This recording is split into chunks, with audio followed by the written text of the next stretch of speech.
தமிழகத்தில் தடையை மீறி ஜல்லிக்கட்டு நடந்தால் குடியரசுத் தலைவர் ஆட்சியை அமல்படுத்த வேண்டும் என மத்திய உள்துறை அமைச்சகத்துக்கு விலங்குகள் நல வாரியம் கடிதம் அனுப்பியிருக்கிறது.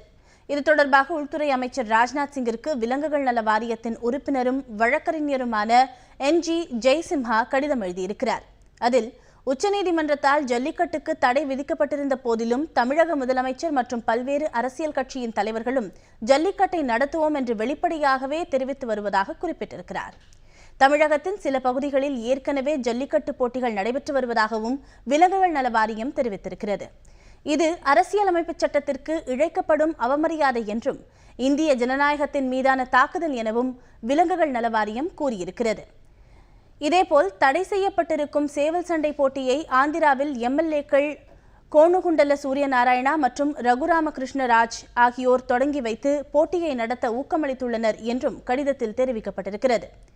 தமிழகம் மற்றும் ஆந்திர அரசுகளில் தலையிட்டு சட்டத்தின் ஆட்சியை நிலைநிறுத்த வேண்டும் என வலியுறுத்தப்பட்டிருக்கிறது.